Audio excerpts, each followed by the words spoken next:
안녕하세요. 책 한민국입니다. 오늘 소개할 책은 태도의 철학. 지은이는 샤를 페팽. 오늘날 프랑스에서 가장 사랑받는 철학자. 대표작 태도의 철학은 살면서 수없이 마주하는 시련에서 인생의 의미를 찾는 철학 에세이로 10년 연속 프랑스 아마존 베스트셀러를 기록하며 20만 부 이상 판매되고 전 세계 14개국에서 번역 출간되었다. 살면서 겪게 되는 시련을 어떠한 태도로 받아들이느냐에 따라 인생의 모습이 달라진다. 시련은 포기하지 않는 의지를 만들기도 하고 마음 편히 포기하게 도와주기도 한다. 하나의 길을 끝까지 갈 힘을 주거나 변화를 통해 도약하게 만들기도 한다. 불타는 투지를 선물할 때도 있고 그전에는 생각지 못한 지혜를 줄 때도 있다. 단순히 다른 데 눈 돌릴 여유를 주기도 한다. 흔들리는 삶에서 중심을 잡고 살아가는 이들에게는 모두 시련을 통해 삶과 자신을 이해하려는 태도의 철학이 있다. 실패의 경험은 우리의 삶, 우리가 느끼는 두려움, 앞으로 마주할 성공에서 핵심적인 역할을 한다. 그런데 이상하게도 이 주제는 철학자들이 별로 다루지 않는다. 고등학교에서 철학을 가르치다 보니 성적이 좋지 않아 잔뜩 풀 죽은 학생들도 자주 본다. 그런데 그 누구도 이 학생들에게 인간은 실패할 수 있다는 이야기를 해주지 않는다. 우리는 언제든 실패할 수 있다. 너무나도 단순한 이 문장에는 진실이 담겨 있다. 동물은 본능에 따라 행동하기에 실패할 수가 없다. 예를 들어 새는 매번 둥지를 완벽하게 만든다. 본능적으로 무엇을 해야 하는지 알기 때문이다. 따라서 새는 굳이 실패해서 교훈을 얻을 필요가 없다. 하지만 우리는 장애물과 맞닥뜨리면서 인간이란 무엇인지, 삶이란 어떤 것인지 깨닫는다. 우리는 본능을 따르는 동물도 아니고 완벽하게 프로그래밍이 된 기계도 아니며 신도 아니다. 우리는 인간이기에 실패할 수 있다. 인간은 자유롭게 실수하고 수정하고 진보하는 자유로운 존재다. 만일 우리가 본질 안에 갇혀있지 않다면 그것은 실패 덕분이다. 시련을 통해 새로운 발견을 하고 미래로 나아갈 수 있기 때문이다. 장폴 사르트르. 성공은 기분 좋은 일이지만 실패보다 가르침을 제대로 주지 못할 때가 많다. 승리는 패배를 해봐야 얻을 수 있다. 얼핏 모순된 말처럼 들리지만 이 안에는 인간 존재의 비밀이 담겨 있다. 실패를 경험해야 만만치 않은 현실의 벽 앞에서 무엇을 할지 스스로 질문하고 문제를 모든 각도에서 살펴보기 때문이다. 스타트업 창업가를 연구하는 실리콘밸리의 몇몇 이론가는 빠르게 실패하기와 빠르게 실패하고 빠르게 배우기를 높이 평가한다. 이론가들의 주장에 따르면 빠르게 실패해 빠르게 교훈을 얻은 창업가들이 실패 없이 성공 가도를 달린 창업가들보다 더 크게 성공한다.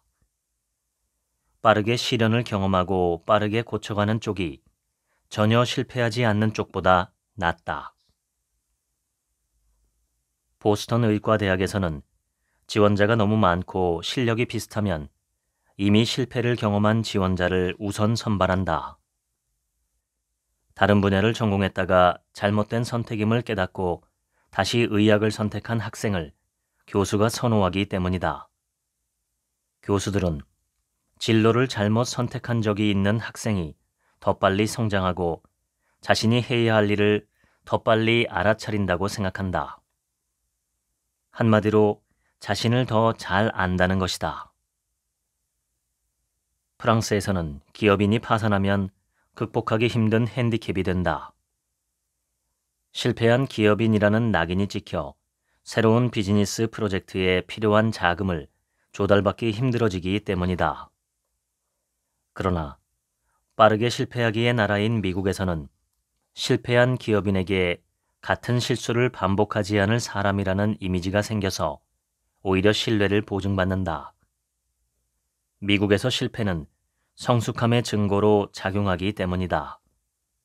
그래서 실패한 기업인이 더 쉽게 대출받는다.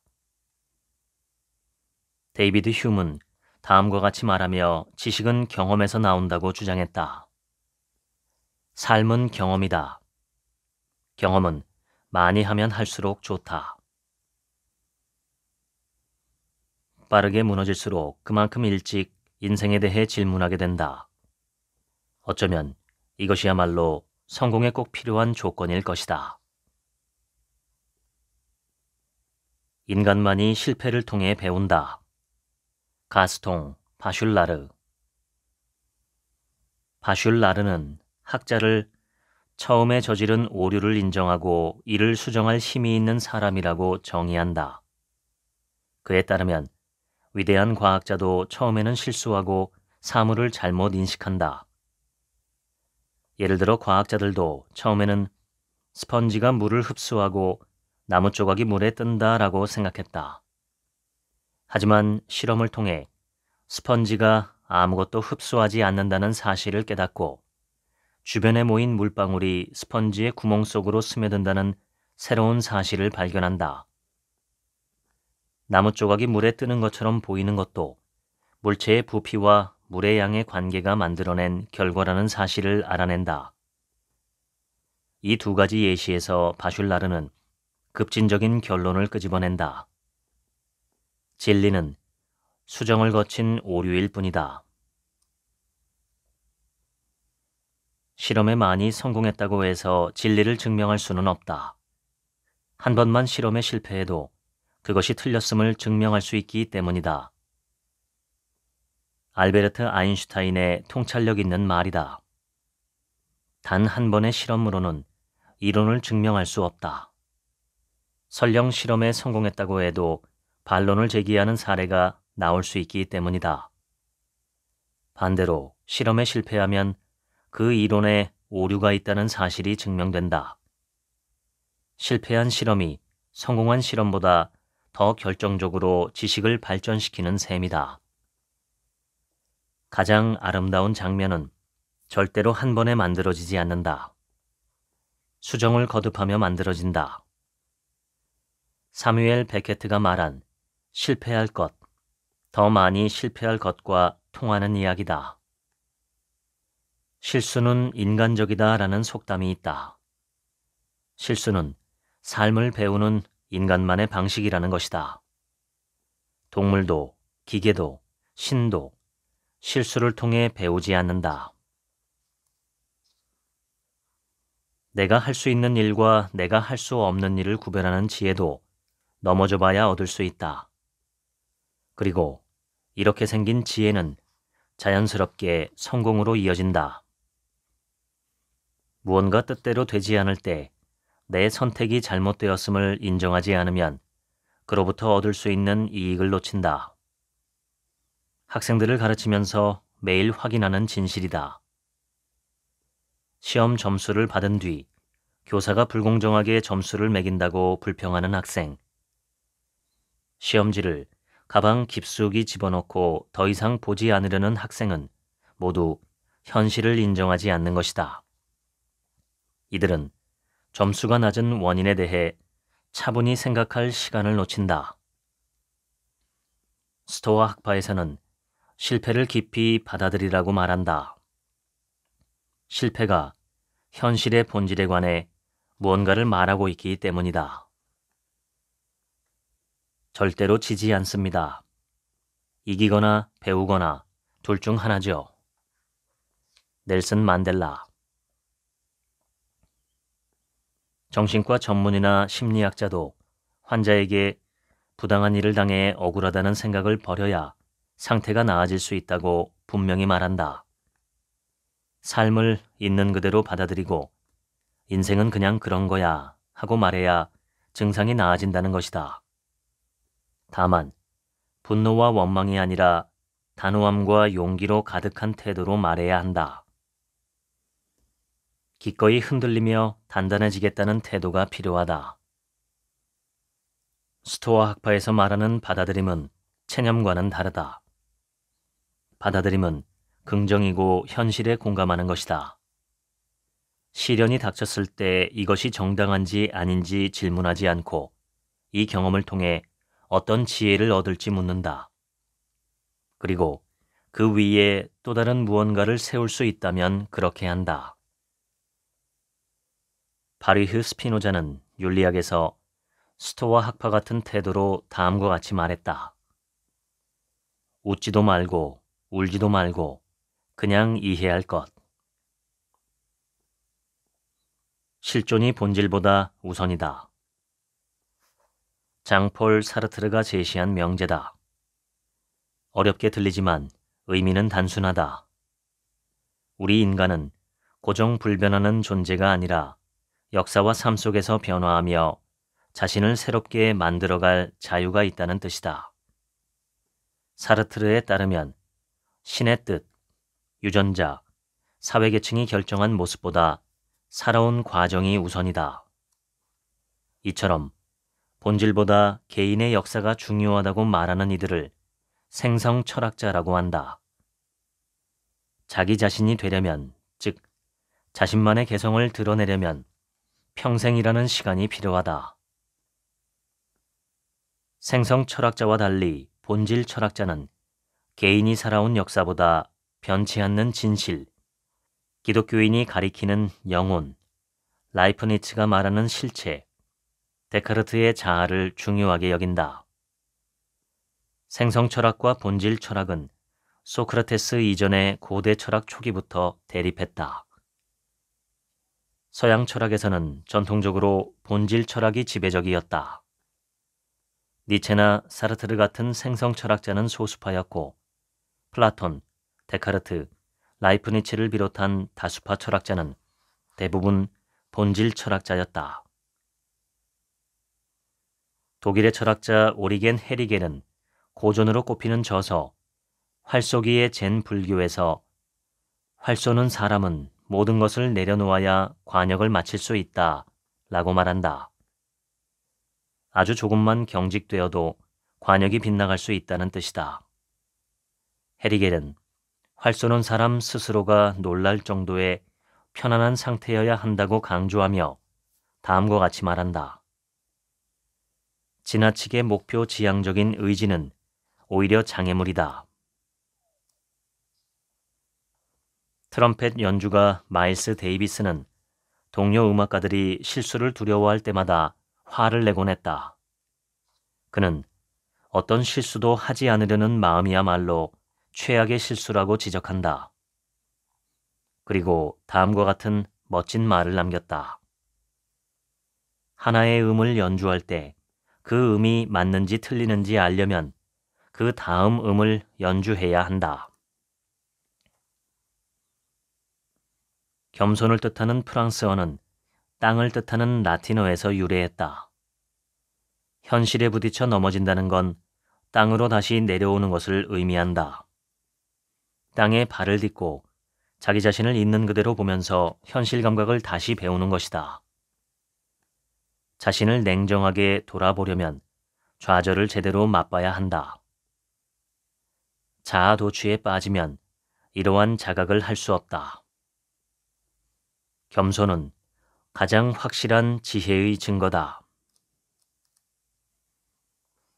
몸이든 마음이든 역사든 개인의 삶이든 위기가 생기면 현실을 가리고 있던 표면을 찢고 그 안에 숨어있던 것이 갑자기 모습을 드러낸다. 독일의 시인 프리드리히 휠덜린은 이를 시 한 구절로 요약했다. 위험이 있는 곳에는 구원도 함께 자란다. 무너질 때마다 내가 누구인지 알게 된다. 지크문트 프로이트. 프로이트는 실패가 무의식을 발현시키는 계기가 된다고 주장한다. 프로이트는 인간의 정신이 세 개의 장소로 이루어져 있다고 주장한다. 자아, 이드, 초자아이다. 프로이트는 다음과 같이 말한다. 자아는 집주인이 아니다. 이드는 어린 시절부터 억압된 모든 충동이 쌓여 공격적으로 발현되는 무의식적 에너지다. 그리고 초자아는 사회적, 도덕적으로 이상적인 자아로 이 역시 무의식의 많은 부분을 차지한다. 모든 실패한 행동에는 성공의 메시지가 있다. 정신분석학자 자크 라캉. 20세기 프랑스 문학을 대표하는 미셸 투르니에는 철학 교수 임용에 여러 번 탈락했다. 하지만 이후에는 문학사의 고전으로 꼽히는 방드르디 태평양의 끝과 1970년 심사위원 만장일치로 콩쿠르상을 수상한 마왕을 남겨 전설적인 작가의 반열에 올랐다. 그의 사례는 두 가지 방식으로 해석할 수 있다. 첫째는 철학 교수가 되지 못한 덕분에 소설가로 방향을 틀어 성공했다고 단순하게 설명하는 것이다. 둘째는 투르니에가 진정으로 원한 것은 대학 교수가 아니라 소설가가 되는 것이어서 임용시험 탈락을 선택했다는 것이다. 실제로 많은 심리학자가 내담자에게 이와 같이 조언한다. 실패를 불쾌한 사고로 보지 마세요. 그보다 숨겨진 의도가 표출되었다고 생각하세요. 이 관점을 적용하면 놀랄 때가 많다. 상황이 완전히 다르게 보이기 때문이다. 물론 숨은 의도가 표출된 상황을 당장 받아들이기는 쉽지 않다. 무의식은 외면하고 싶은 무언가이기 때문이다. 하지만 실패를 반복한다면 눈을 떠야 한다. 정말로 알아야 할 무언가를 보지 않으려고 버티는 건 아닌지 생각해 봐야 한다. 이처럼 정신 분석에서는 실패와 성공이 사실 반대라고 말한다. 성공 같아 보여도 실제로는 실패한 경우일 때가 많다는 것이다. 그런데 눈에 보이는 성공에 빠져 자신에게 솔직하지 못하면 그 대가를 치르게 된다. 우울증에 걸리는 것도 하나의 예다. 이것저것 일시적인 욕망을 따라가며 이를 충족하려고 애쓰지 말자. 자신의 진짜 욕망에 충실한 삶이야말로 성공한 인생이다.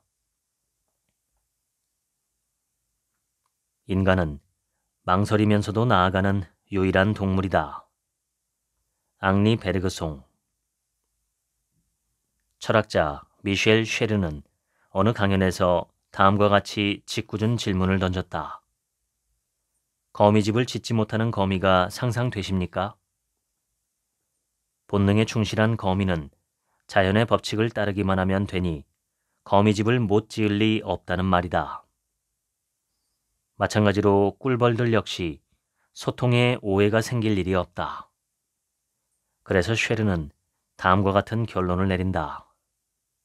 동물은 실패할 수 없습니다. 하지만 인간은 다르다. 인간은 행동할 때 타고난 본성에만 의지하지 않기 때문이다. 그래서 여러 차례 시험을 거쳐 이 일을 진행하고 이를 통해 사고와 지식을 발전시킨다. 인간에게 실패는 살아가는 데 꼭 필요한 요소인 셈이다. 인간은 자랄 때 동물보다 더 많은 어려움을 겪는다. 자연 법칙만 따르지는 않다 보니 더 많은 난관에 부딪히는 것이다. 갓난아기와 조랑말을 비교해보자. 이제 막 태어난 갓난아기는 말도 못하고 걷지도 못한다. 갓난아기는 첫걸음을 내딛기까지 평균 2만 번을 넘어진다. 조랑말에게는 이런 힘든 여정이 필요 없다. 조랑말은 어미의 배에서 나오자마자 다리를 펴고 일어설 수 있다. 심지어 태어난 지 몇 분 만에 걷는다. 동물 행동학자들에 따르면 조랑말은 이미 어미의 자궁 속에서 완전히 자란 상태에서 태어난다. 자연의 법칙에 따라 완성된 상태로 세상에 나오는 것이다. 그래서 조랑말은 본능만 충실히 따르며 살아가도 된다. 고대 그리스의 철학자들은 인간이 자연의 돌봄을 받지 못하는 미완의 생명으로 태어났고 그 덕분에 문화가 만들어졌다고 이해했다. 1796년 독일의 철학자 피이테는 다음과 같이 요약한다. 동물은 이미 완성된 상태다. 그러나 인간은 대략 윤곽만 잡힌 상태다. 자연은 모든 작품을 완성했으면서 인간을 완성하는 일은 포기했다. 인간이 알아서 자기 완성을 해가도록 내버려둔다. 이것이 바로 다른 동물들에게는 없는 문명의 특성이 된다. 루소는 인간의 특징으로 완벽해질 가능성을 꼽는다. 인간은 본능의 지배에서 자유롭기에 실수를 고쳐가면서 끝없이 나아질 수 있다는 것이다. 동물학자들은 인간의 태아 성장과 유인원의 태아 성장 과정을 비교해 인간의 임신 기간은 9개월이 아니라 21개월이어야 한다고 추정한다. 그뿐만 아니라 발생학자들은 인간 태아의 세포가 완전히 성장하려면 18개월이 필요하다는 결론을 내린다. 결국 태아는 자궁 안에 9에서 13개월 정도 더 있어야 온전히 자란다는 것이다. 인간은 충분히 자라지 못하고 세상에 나오는 자연의 실패작인 셈이다. 하지만 우리는 오히려 이 미완성 상태를 진보의 원동력이자 불씨로 삼는다. 프로이트는 인간이 미완성으로 태어난 존재여서 도덕성을 가질 수 있었다고 생각했다. 그는 다음과 같이 말한다. 인간은 본래 무기력하다. 모든 도덕적 동기가 여기에서 나온다. 프로이트는 연약한 갓난아기를 보면서 어떻게 책임감이 생기지 않을 수 있으며 갓난아기를 보호해야 하는 상황에서 어떻게 도덕심이 생기지 않을 수 있겠느냐고 질문한다. 인간이 자연의 실패작이라는 약점을 보완하기 위해 도덕적인 존재가 되었다는 주장이다. 그리고 갓난아기를 함께 돌봐야 하기에 인간은 사회를 이루며 사는 존재가 되었다고 말한다. 프로이트에 따르면 인간관계와 가족은 너무 일찍 세상에 태어나 불안해하는 갓난아기를 같이 기르느라 만들어졌다. 결국 인간은 자연 법칙을 거부하면서 지금의 모습이 되었다. 문명사회에서는 약한 사람도 생존할 권리가 있기 때문이다. 약한 사람을 방치하지 않으려고 노력하는 순간, 노인을 부축하려고 행동하는 순간, 우리는 진정한 인간이 된다. 가장 반사회적이거나 가장 폭력적이거나 가장 성적인 충동을 억누르는 과정을 가리켜 프로이트는 억제라고 부른다. 인간은 억제를 통해 문명을 이루고 본능적으로 간직한 폭력성을 리비도라는 에너지로 전환한다. 그리고 이 에너지를 1. 배우려는 욕구, 창의력을 표현하는 데 사용하고 정신적 형태로 바꾸어 문화예술에 담아내기도 한다. 프로이트의 표현을 빌리자면 이렇게 우리는 리비도를 승화시킨다. 인간 내면에 있는 욕망도 인간을 계속해서 위대한 존재로 만든다. 그 결핍은 결코 채울 수 없기 때문이다. 성공한 동물들은 필요한 것만 채우면 만족한다. 만족감을 느끼면 아무것도 필요로 하지 않는다. 하지만 인간은 다르다. 기본적인 욕구를 채우면 또다시 다른 무엇인가가 부족하다고 느끼며 새로운 욕망을 품는다. 인간의 욕구는 만족시킬 수 없고 욕망의 대상은 성배 같아서 잡힐 듯 사라져버린다. 절대 충족되지 않는다는 점에서 욕망은 생존 본능과 다르다. 플라톤은 인간의 모든 욕구가 영혼을 추구하는 마음과 관계에 있다고 주장했다. 헤겔은 플라톤을 계승하면서 영혼을 탐구라는 표현으로 바꾸었는데 그에 따르면 욕망은 절대 다다를 수 없는 가치를 탐구하려는 마음이다. 인간은 불가능한 것을 욕망한다는 뜻이다. 이를 통해 인간은 더욱 위대하고 창의적이며 상상력 넘치고 활력 있는 모습으로 나아간다. 이것이 인간이다. 모든 욕구를 충족한 인간은 더 이상 도전하지 않을 것이고 창의력도 고갈될 것이다. 동물은 불가능한 것을 쫓는데 삶을 바치지 않는다. 하지만 인간은 평생 불가능한 것을 쫓는다. 데카르트는 인간에게 서로 모순되는 두 가지 특징이 있다고 했다. 제한된 이해력과 끝없는 의지다. 데카르트는 인간의 이해력은 금방 한계에 다다르지만 의지는 항상 더 많은 것을 원한다고 주장한다. 그의 관점에서 보면 인간은 길이가 다른 두 다리, 즉 이해력이라는 짧은 다리와 의지라는 긴 다리로 걸어야 한다. 이렇게 걷는다는 건 쉬운 일이 아니다. 도덕성이 마음과 감성의 기초에 있다고 말한 루소와 달리 칸트는 이성에서 비롯된다고 했는데 그의 도덕적 명령은 의외로 단순하다. 행동의 규범이 자연 법칙에 따라 이루어지도록 행동하라. 칸트의 철학은 사실 누구라도 이해할 수 있을 정도로 쉽다.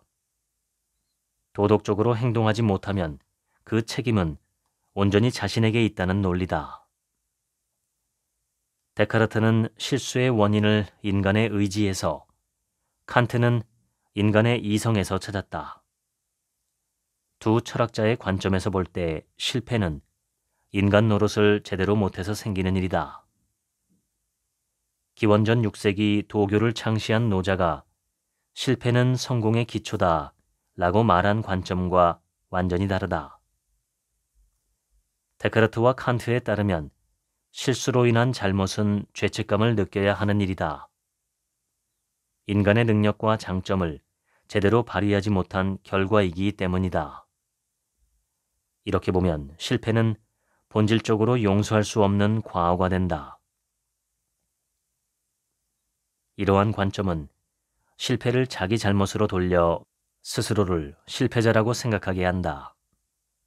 하지만 프로이트는 실패를 자신과 동일시하는 것은 자신을 부모, 독재자와 동일시하는 것만큼 위험하다고 경고한다. 자신을 부모와 동일시하면 스스로 성장하지 못해 퇴행할 수밖에 없다. 스탈린이나 히틀러 같은 독재자와 자신을 동일시하면 그의 시각이나 망상에 동조하게 된다. 나아가 비판 능력을 포기해 최악의 상황에서는 범죄의 공범이 될 수 있다. 조금 더 자연스럽게 살아내려면 실패를 다시 정의해야 한다. 실패는 여러 계획 중 하나가 제대로 된 조건을 만나지 못해 틀어진 것이다. 스스로를 탓할 게 아니라 알맞은 조건을 만나지 못한 원인이 무엇인지 알아야 한다. 우리의 자아는 고정된 것이 아니라 항상 여러 모습으로 변화한다. 니체는 차라투스트라는 이렇게 말했다 해서 다음과 같이 말한다. 좋은 소식이 있다. 인간은 종착지가 아니라 달이라는 것이다. 인간으로 살아간다는 것은 미래로 향하는 다리처럼, 타인을 향하는 다리처럼, 그리고 내가 알지 못하는 나 자신을 향하는 다리처럼, 아직 가보지 않은 길을 향하는 다리처럼 나아간다는 뜻이다. 실패는 우리에게 새로운 다리로 향할 가능성이 있고 그 가능성에 도전하고 있음을 보여주는 증거다. A와 B 중에서 하나를 선택하지 못해 갈팡질팡하는 상황을 생각해보자. 합리적으로 검토한 결과 A가 더 낫다는 판단이 들면 우리는 A를 선택한다. 스스로 납득할 만하면 특별히 고민할 필요도 없다. 하지만 아무리 검토해봐도 이유는 부족한데 왠지 B가 맞을 것 같다면 우리는 B를 선택하기로 결단한다. 이러한 결정을 하려면 합리적 이유를 뛰어넘는 무언가가 필요하다. 이때 믿는 것이 자신의 감각이다. 지식만으로는 충분하지 않을 때 자기 나름의 결심을 하는 것이다. 결단하다라는 뜻의 프랑스어는 자르는 행위를 뜻하는 라틴어에서 나왔다. 결단에는 항상 무언가를 잘라내는 대범함이 필요하다. 아리스토텔레스는 결단은 과학이 아니라 예술의 영역이라고 주장했다. 결단은 분석적인 이성보다 직관에 속한다는 의미다. 아리스토텔레스는 의사와 항해사를 예로 든다. 이들은 전문 기술이 있지만 환자가 위독하거나 태풍이 몰아치는 위급한 상황에서는 모든 요소를 완벽하게 검토할 시간이 없기에 불확실성을 감안하고 결단한다. 아리스토텔레스의 스승이었던 플라톤은 반대되는 주장을 했다. 결단은 합리적 선택을 다루는 과학이라는 것이다. 플라톤이 이상적으로 생각한 공화국은 철학자인 국왕이 뛰어난 지식으로 다스리는 나라인데 철인 왕은 지식을 바탕으로 합리적 선택을 하기에 절대로 위험 부담을 지지 않는다. 하지만 아리스토텔레스는 위대한 사람이라면 직관적 행동과 결단을 감행하며 자기 지식의 한계를 뛰어넘어야 한다고 비판한다. 통치자들은 지혜로운 왕보다 정치적 예술가가 되어야 한다는 것이다. 인간은 더 이상 어떤 행동도 할 수 없을 때 비관에 빠지지 불안해하지는 않는다. 하지만 어려운 결정을 내려야 할 때는 불안해진다. 스스로 자유로운 존재라는 사실에 두려움을 느끼는 것이다. 합리적인 선택만 하려고 들면 실패를 두려워하는 마음이 커져서 경직된 인간이 된다. 하지만 무언가를 결단하면서 살아가면 그 과정에서 방황하거나 낙담할 수는 있어도 유연해진다. 실패를 있는 그대로 받아들일 수 있고 두려워하는 마음도 누그러진다. 물론 그렇다고 해서 불안에서 완전히 해방되는 건 아니지만 대담하게 행동하다 보면 생각대로 행동할 힘이 생긴다. 니체는 진정한 삶을 살려면 위험을 감수하는 감각이 필요하다고 주장한다. 너 자신이 되어라. 니체가 던지는 메시지는 분명하다. 거침없이 너 자신이 되어 규범을 중시하는 사회의 한가운데서 개성을 드러내라는 말이다.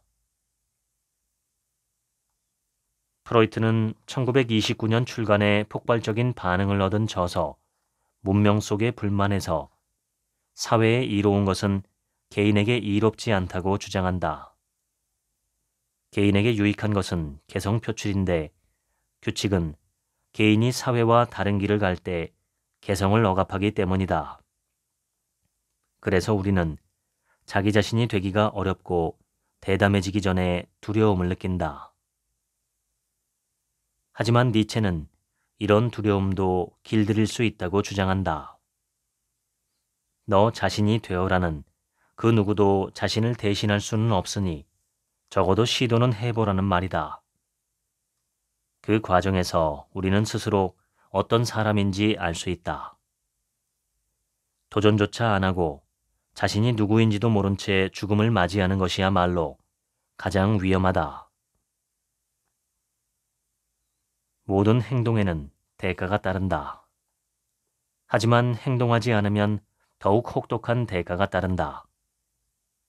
프로이트는 정신분석 입문에서 다음과 같이 경고한다. 인생에서 더 이상 내기를 걸지 못하는 순간에 삶은 무미건조하고 재미없어진다. 철학자 알랭은 행동의 원동력을 다음과 같이 유머러스하게 요약한다. 행동을 시작하는 것이 실천의 비밀이다. 클로드 오네스타가 이끄는 프랑스 핸드볼 국가대표팀 엑스페르는 그 어떤 핸드볼 팀도 이루지 못한 성공을 달성했다. 세계 챔피언십을 5번 차지했고 유럽 챔피언십을 3번 석권했으며 올림픽에서 금메달을 2개나 획득했다. 2000년대 초에는 세계 타이틀을 9차례 거머쥐었다. 오네스타의 성공 비결은 무엇일까? 실패를 대하는 방식으로 성공을 바라본다는 것이다. 이들은 성공을 이룬 뒤에도 계속 새로운 것을 탐구하고 질문한다. 그리고 절대로 하나의 이념 또는 자신이 만들어낸 하나의 이미지 안에 갇히지 않는다. 어느 날 텔레비전에서 오네스타 감독이 기자들과 인터뷰하는 모습을 봤다. 팀이 큰 승리를 거두었고 기록까지 경신하는 쾌거를 이룬 상황이라 경기장은 환희와 흥분의 도가니였다. 그런데 오네스타 혼자만 침착하고 심각한 표정을 하고 있었다. 심지어 그의 눈빛과 목소리에는 근심이 어려 있었다. 나는 오네스타에 져서 자유로운 자들의 세상을 읽은 후에야 그의 행동을 이해할 수 있었다. 그는 팀이 경기에서 승리할 때마다 어떻게 다시 승리할지 고민하고 있었던 것이다. 오네스타는 저서에서 같은 전략은 2번 쓸 수 없다고 말한다. 세계 챔피언은 경쟁 상대들로부터 경기 기술을 분석당하기 때문이다. 역사적인 3번의 승리와 화려한 수식어에는 관심 없다. 머릿속에는 단순한 동시에 복잡한 하나의 생각만 있다. 경쟁팀이 우리를 꺾으려고 기를 쓰는데 어떻게 해야 우리가 다음에도 승리할 수 있을까? 이런 생각을 하면 흥분된다. 오네스타의 말에는 훌륭한 교훈이 담겨 있다. 다른 사람들이 현재 통하는 성공 전략을 다음에도 반복하려고 할 때 그는 새로운 성공 전략을 계속 개발한다. 그에게 승리란 예상을 뛰어넘어 이기는 것, 항상 더 앞서 나가는 것이다. 사르트르는 1964년 노벨상 수상을 거절했다. 자신의 존재가 노벨상으로 규정되는 것을 원치 않았고 살아있을 때나 죽은 뒤에나 노벨상 작가라는 딱지를 달고 싶지 않아서였다. 반면 몇 년 전인 1957년 카미는 44살에 노벨상을 받았다. 카미도 사르트르처럼 노벨상 수상이라는 성공이 가져올 대가를 경계했다. 그러나 카미는 다르게 반응했다. 그는 노벨상 수상 소감을 통해 이 상은 자신의 것이 아니라고 선포했다. 이 상을 나처럼 투쟁하는 모든 사람에게 바쳐야 한다는 생각에 상을 받습니다. 함께 투쟁했던 사람들은 그 어떤 혜택도 받지 못하고 불행을 겪고 박해받았습니다. 영광을 다른 사람에게 돌리며 성공에 갇히지 않으려는 방법이었다. 카미는 노벨상을 받은 이후 창작에 더욱 몰두한다. 이른 나이에 스승인 앙드레 말로를 제치고 노벨상을 받았다는 부담감 때문에 영감이 고갈될까 봐 더욱 과감하게 작품 활동을 펼친 것이다. 카미는 알제리에서 보낸 유년 시절을 회상하는 최초의 인간 지필에 뛰어들면서 작업량과 창의력을 2배로 늘렸다. 이 소설은 지금까지도 카미의 걸작으로 꼽힌다. 테니스 선수 앤드리 에거시는 1999년 롤랑 가로스에서 승리했을 때 그 어떤 승리보다 강렬한 기쁨을 맛보았다고 말한다. 오랫동안 이어진 우울증, 국제 남자 테니스 협회 ATP 하위권이라는 부진한 성적, 마약 중독 등으로 지옥 같은 나날을 보내다가 마침내 극복하고 얻은 승리였기 때문이다. 에거시는 1990년대 중반 세계 테니스계를 주름잡았다. 그러다 어느 한순간에 깊은 허무함을 느껴 슬럼프에 빠진다. 그는 언젠가 이런 날이 올 것임을 항상 예상했다고 말했다. 왜 테니스 선수가 되었는지 스스로 알 수 없었기 때문이다. 에거시는 어린 시절 테니스에 집착하던 아버지에게 떠밀려 테니스를 배우고 아버지가 직접 만든 공 던지는 기계를 상대로 연습한다. 그 뒤에는 닉 볼레티에리 테니스 아카데미에 들어가 폭군 같은 아버지 대신 폭군 같은 코치 밑에서 훈련한다. 그렇게 에거시는 1995년 25살의 나이에 세계 챔피언이 된다. 그가 자서전에 묘사한 당시 상황은 흥미롭다. 에거시는 어느 날 전화 한 통을 받는다. 국제 남자 테니스 협회에서 온 전화로 그가 세계 1위에 올랐다는 기쁜 소식이었다. 하지만 에거시는 아무런 감흥도 느끼지 못한다. 그러면서 자신이 테니스 선수가 된 건 스스로가 아니라 아버지가 원해서였다고 생각한다. 테니스가 자신의 어린 시절을 앗아갔고 테니스 때문에 책도 읽지 못했고 테니스 외에는 할 줄 아는 것도 없다고 불평한다. 그렇게 하염없이 걷다가 길가에 우뚝 멈춰선다. 자신은 세계 최고의 테니스 선수지만 테니스를 증오하고 있음을 깨달은 것이다. 에거시는 이 무렵 배우이자 모델인 아내 브룩 실주의 민낯까지 마주한다. 집에 있는 것을 좋아한 에거시와 달리 실즈는 사교 파티를 좋아했기 때문에 두 사람은 신혼 부부였음에도 얼굴만 가끔 보며 지냈다.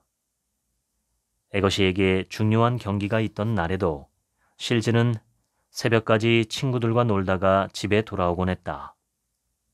실즈는 에거시의 경기에 전혀 관심이 없었다. 에거시는 실즈와 이혼하며 의미 없는 결혼 생활을 끝내고 테니스 연습도 그만둔다. 살이 쪘고 마약을 했으며 거의 모든 테니스 경기에서 패배해 세계 남자 테니스 선수 순위권에서 300위까지 추락한다. 약물 테스트에서 양성 판정을 받아 정상적으로 거머쥔 타이틀마저 취소될 위기에 처한다. 그러던 중 그는 친한 친구 질의 딸이 교통사고를 당했다는 소식을 듣는다. 생사를 헤매고 있다는 소식에 충격을 받은 에거시는 약에 취한 와중에도 밤에 차를 몰고 병원으로 향한다. 그리고 병원 복도에서 파랗게 질린 얼굴로 서 있는 질을 마주한다. 그런데 그 순간 에거시는 갑자기 사랑의 감정에 휩싸인다. 친구에 대해, 친구의 딸에 대해, 존재 그 자체에 대해 사랑을 느낀 것이다. 일종의 계시였다. 그는 인생을 사는 이유가 사랑에 있다고 생각했다. 다행히 질의 딸은 살아났고 그와 동시에 에거시도 다시 태어났다. 에거시는 다시 테니스를 시작하기로 결심한다. 이번에는 왜 테니스를 하는지 알고 있었다. 그는 어린 시절 교육을 제대로 받지 못해 괴로웠기에 소외계층의 아이들을 위한 재단을 설립하기로 결심했고 재단 설립에 필요한 자금을 마련하기 위해 다시 세계 1위가 되어야 했다. 그동안 살이 쪄서 날렵하게 움직일 수 없던 에거시는 기초훈련부터 다시 시작한다. 한때 세계 1위였던 선수가 퇴보한 모습으로 다시 나타나자 수많은 사람이 비웃었다. 하지만 에거시는 조금씩 실력을 회복하면서 감각을 되찾았고 몸도 다시 날씬해졌다. 에거시는 이제 더 이상 아버지의 꿈을 대신 좇지 않았고 닉 볼레티에리 테니스 아카데미의 이익 때문에 뛰지도 않았다. 에거시에게는 좋은 일을 하고 싶다는 목표가 있었다.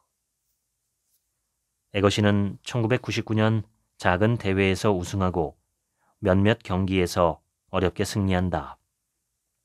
그리고 마침내 롤랑가로스 결승전에 출전해 우승한다. 에거시는 자서전에서 이 순간을 다음과 같이 묘사한다. 나는 두 팔을 들어 라켓을 바닥에 던졌다. 얼굴은 눈물로 범벅이 되었다. 두 손으로 얼굴을 감쌌다. 너무나도 행복한 감정이 솟구쳐 오히려 겁이 났다.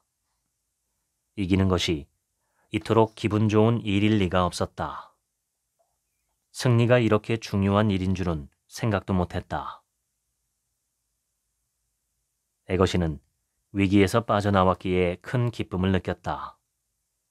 쉽게 얻은 승리라면 이토록 강렬한 기쁨을 느끼지 못했을 것이다. 에거시는 성공적으로 재기했고 오랫동안 정상의 자리를 지켰다. 다시 세계 1위의 선수가 되었고 상금으로 앤드리 에거시 재단을 설립했다. 33살이라는 적지 않은 나이에 정상에 오른 선수는 에거시밖에 없다. 철학자 클레망 로세는 불가항력에서 다음과 같이 말한다. 살아가는 기쁨만큼 진정한 기쁨은 없다. 인생의 시련을 바라보는 두 가지 관점이 있다.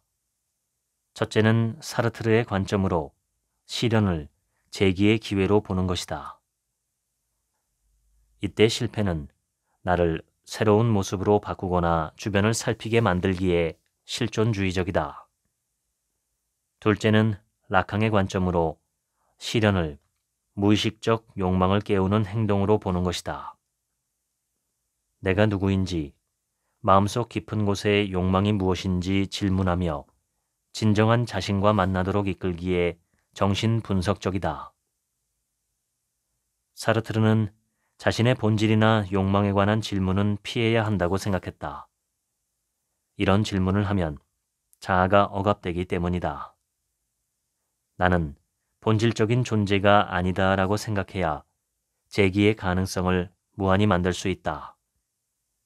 사르트르는 죽음을 맞이하는 날에 내가 되기 시작한다고 말한다. 시체가 되는 순간에야 본질이 된다는 뜻이다. 그러므로 지금 여기에는 무한한 가능성이 열려 있다. 반대로 프로이트의 계보를 이은 라캉은 무의식의 욕망이 나의 본질을 이룬다고 생각했다. 이 욕망은 나의 내면에 운명처럼 존재한다. 욕망이 중심축이 되고 이를 근거로 모든 행동이 이루어진다는 것이다. 따라서 무한정 새롭게 변화하는 것은 불가능하다. 삶을 감당하려면 나의 욕망에 다가가야 한다. 무의식의 욕망을 거스르면 실패를 반복하거나 우울증에 빠질 수 있다. 사르트르와 라캉의 논쟁은 오늘날까지도 이어지고 있다. 사르트르를 잇는 행동심리학자들은 수개월에서 수년 동안 상담용 소파에 누워 상담을 받아봤자 시련을 극복하는 데는 큰 효과가 없다고 생각한다. 반대로 라캉 학파는 행동심리학자들이 무의식을 부정하기 때문에 문제의 원인을 해결하지도 못하고 실패를 반복하도록 내버려둔다고 비판한다. 고등학생들에게 라캉의 관점을 들려주면 눈을 크게 뜬다. 처음 듣는 이야기이기 때문이다. 하지만 무의식의 욕망이 자신의 본질을 정하는 데 결정적인 역할을 한다고 설명하면 그저 어리둥절해야 한다. 대신 가능성은 무한하고 온전한 자유는 두려움과 책임감을 부여한다는 사르트르의 관점을 들려주면 큰 관심을 보인다. 반대로 기업에서 성인을 대상으로 강연할 때는 라캉의 관점에 더 관심을 보인다. 이들은 사르트르가 말한 완전한 자유가 현실과 얼마나 동떨어져 있는지 경험으로 알기 때문이다. 자신이 진정 무엇을 원하는지 알면 자유로워진다. 자신이 무엇을 추구하는지, 어떤 욕망에 굴복하면 안 되는지 알면 자유가 보장된다. 현실적으로 모든 것이 가능하지는 않기에 자유에도 한계는 있지만 욕망에 충실하며 중심축을 잘 지킬수록 누릴 수 있는 자유는 늘어난다. 자유는 언제나 우리에게 열려 있다. 우리의 인생에서 실패는 앞으로도 계속될 것이다. 그러니 시련에 부딪혀 상처를 입었다고 해서 인생 전체를 송두리째 던져버릴 필요는 없다. 바로 그 경험이 결국 우리의 미래를 새롭게 만들어내기 때문이다. 우리는 그저 기꺼이 흔들리며 나아가면 된다. 지금까지 태도의 철학 읽어드렸습니다. 지금부터는 제 얘기입니다. 태도가 전부다 라는 말이 있습니다. 삶을 결정하는 것은 상황이나 사건이나 타인이 아니라 우리 자신의 태도라는 말입니다. 태도는 우리의 마음가짐을 그대로 반영합니다. 무례한 사람은 무례하고 불순한 태도를 보이고 마음이 따뜻한 사람은 연민의 태도를 취할 수 있습니다. 비관적인 사람은 아무리 상황이 좋아도 비관적인 태도를 보이고 긍정적이고 낙관적인 사람은 아무리 상황이 나빠도 희망을 품습니다. 태도라는 것은 우리의 마음먹기에 따라서 얼마든지 손바닥 뒤집듯 바꿀 수 있는 것입니다. 하지만 많은 사람은 이러한 사실을 부인합니다. 내가 특정한 태도를 취하는 것은 그런 태도를 취할 수밖에 없도록 주변 상황과 환경이 되어 있기 때문이라는 것이죠. 이것은 자기 기만입니다. 일부 사람을 제외하고 대부분 사람은 충격을 받으면 쉽게 변합니다. 예를 들어 늘 늦게 자고 야식을 먹고 운동도 하지 않고 게으르게 살던 사람도 갑작스럽게 중병에 걸리거나 아니면 경제적으로 곤궁한 상황에 처하면 자신의 행동을 하루아침에 바꿀 수 있습니다. 그리고 실제로 많은 사람이 그렇게 바꿉니다. 바로 어제까지만 해도 술, 담배를 끊을 수 없던 사람도 오늘 암 진단을 받으면 그날 바로 끊기도 합니다. 제 가까운 친척 어른 한 분은 알코올 중독이셔서 평생 매일 많은 술을 마셨습니다. 그런데 위암 진단을 받자 그날로 바로 술을 끊었습니다. 그리고 시간이 좀 지나서 위암 치료가 적당히 되었다고 판단되자 즉시 다시 술을 마시기 시작했죠. 그리고 결국 위암으로 돌아가셨습니다. 저는 절대로 술을 끊을 수 없다고 생각했던 그분이 하루아침에 술을 끊었다고 해서 정말 놀랐습니다. 이처럼 사람은 자신의 내면에 어떤 충격적인 의미가 부여되면 얼마든지 180도 새로워질 수 있습니다. 태도는 각자가 선택하고 결정하는 것이지 내 의지와는 무관하게 주어져 있거나 내가 바꿀 수 없는 천부적인 특성이 아닙니다. 그런데도 사람들은 이런 주장을 인정하지 않고 나는 바뀌고 싶지만 뜻대로 되지 않는다고 핑계를 대죠. 자기가 자기를 속이는 것이고 또 스스로에게 속는 것입니다. 자기 합리화나 정당화라고도 할 수 있죠. 아침 일찍 도저히 일어날 수 없다고 말하는 사람도 군대 들어가면 6시에 정확하게 일어납니다. 본인 스스로 판단할 때 내가 더 이상 잠을 자면 안 되겠구나 라고 생각을 했기 때문에 일어날 수 있는 것입니다. 신체적인 특징, 예를 들어 키나 피부색은 우리가 마음대로 바꿀 수 없지만 우리의 마음만은 우리가 마음대로 바꿀 수 있고 또 그래야만 더 바람직한 삶을 살 수 있습니다. 오죽하면 인간은 합리적인 동물이 아니라 합리화하는 동물이라는 말까지 있을까요? 사람은 누구나 자신의 선택대로 인생을 살아가고 그 중에 결과가 좋은 것은 자신의 선택 덕분이라고 인정을 하지만 좋지 않은 결과가 나오면 내가 선택한 것이 아니라 어쩔 수 없이 나에게 주어진 것이다 라고 변명하죠. 잘 되면 내 덕이고 잘 안 되면 조상 탓이라는 우리말의 속담은 인간 본성의 민낯을 보여줍니다. 내가 외롭다고 느낀다면 그것은 내가 외롭다는 생각을 채택했기 때문입니다. 사실 이 지구상에 외롭지 않은 생물이 있을까요? 엄밀하게 따지면 지구상 대부분의 동물은 인간보다 훨씬 더 외롭습니다. 무리를 지어 살아가더라도 인간 무리만큼 끈끈하고 오래가는 무리를 짓지는 않고 또 그 무리가 인간 사회만큼 대규모이지도 않고 그 안에서도 각자 도생을 해야 하는 형편이기 때문입니다. 무리를 짓지 않고 살아가는 동물들은 말할 것도 없죠. 그런데도 동물들은 자신을 외롭다고 여기며 괴로워하지 않습니다.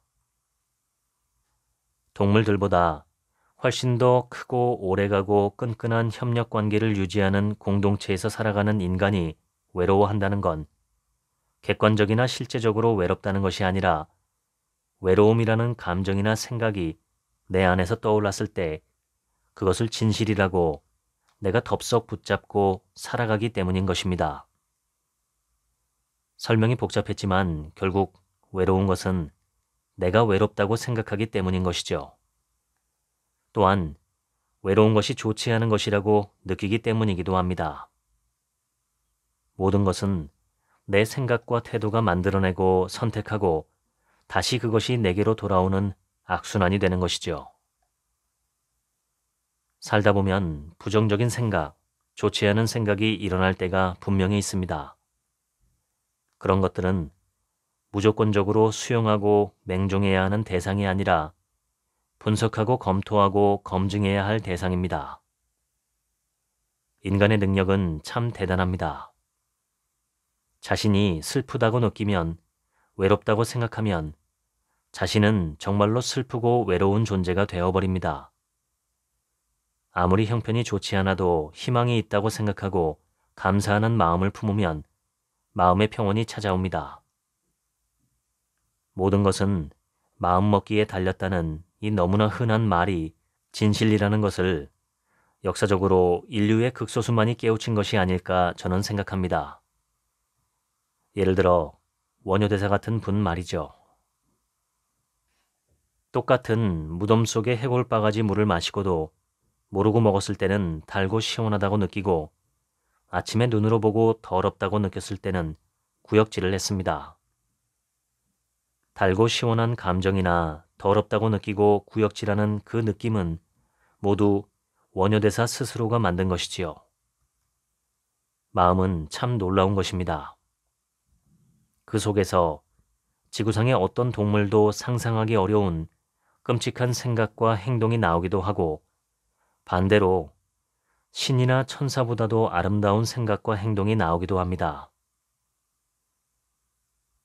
가장 깨끗하고 고귀한 정신도 가장 혼탁하고 저급한 정신도 모두 우리 각자의 마음속에 들어 있습니다. 그래서 생각을 조심해야 합니다. 어떤 생각을 붙잡고 어떤 마음을 품느냐에 따라 삶이 천양지차로 달라지기 때문입니다. 예전에 한번 말씀드린 적이 있는데 제가 어렸을 때 대학교 방학을 이용해서 건설 노동직 아르바이트를 한 적이 있습니다. 한여름부터 시작해서 추석 때까지 두세 달 정도 경기도 안산에서 아파트를 짓는 현장에서 일했는데 그때 당시에 안산은 정말 모두가 산뿐이었습니다. 몇 달 동안 일한 임금은 추석 연휴 직전에 준다고 했지요. 그때는 모두 현금으로 나눠주던 시절이었습니다. 일을 마치고 추석 연휴 직전에 다시 모든 일꾼이 현장에 모여서 임금을 기다리고 있었는데 당시에 건설회사 형편이 좋지 않아서 추석 전에 임금이 나오지 않을 수도 있다는 얘기가 돌았습니다. 사실 원래부터 한 달에 한 번씩 정산해야 하는 임금을 추석 때까지 미룬 것이 이상하기는 했지요. 아저씨들은 아침 일찍 모여서 점심때까지 술 먹고 고스톱치고 노름을 하면서 돈 줄 사람을 기다렸습니다. 그런데 점심때가 다 됐는데 돈 줄 사람이 올 기미가 보이지 않자 술은 취했겠다. 돈은 못 받을까봐 걱정은 됐겠다. 사람들이 흥분하기 시작했죠. 건설 현장에서 쓰던 공구로 누구를 어떻게 하겠다느니 하는 험한 얘기까지 나왔습니다. 그런데 충청도에서 온 젊은이 한 명은 계속 싱글벙글이었습니다. 험악한 분위기 속에서 어떤 아저씨가 그 젊은이에게 너는 뭐가 그렇게 좋아서 웃고 있느냐, 걱정도 되지 않느냐 라고 물어보았습니다. 그러자 그 형은 자기는 돈이 나올 거라고 믿는다고 얘기했죠. 미리 걱정할 필요가 뭐가 있느냐. 돈이 나올 거라고 믿다가 돈이 나오면 돈을 받기 전이나 후나 모두가 좋은 것이고 설령 돈이 나올 거라고 믿다가 돈이 안 나오면 걱정은 그때부터 하면 된다는 것이었습니다. 저보다 거의 10년 가까이 나이가 많은 형이었는데 평소에 상당히 어리숙해서 제가 종종 마음속으로 깔보곤 했었는데 그 이야기를 듣고 정말 놀랐습니다. 결국 점심때쯤 모두가 임금을 받고 헤어졌습니다. 충청도에서 온 그 형은 그날 아침부터 내내 기분이 좋았고 또 기분 좋게 돈을 받고 집으로 돌아갔습니다. 하지만 나머지 대부분 사람은 돈을 받기 직전까지 분노와 불안으로 상당한 스트레스를 받았습니다. 똑같이 일을 하고 똑같이 돈을 받았는데 한 사람은 행복감을 느꼈고 나머지 많은 사람들은 불행을 느꼈죠. 아주 작은 해프닝이었지만 그러한 삶의 태도가 10년, 20년 되풀이된다면 어떨까요? 결과가 굉장히 다를 거라고 생각합니다. 제가 배우는 메타 명상과 메타 마음 경영은 자신의 마음을 다루고 마음을 성숙시키고 상식적인 삶을 회복하는 공부입니다.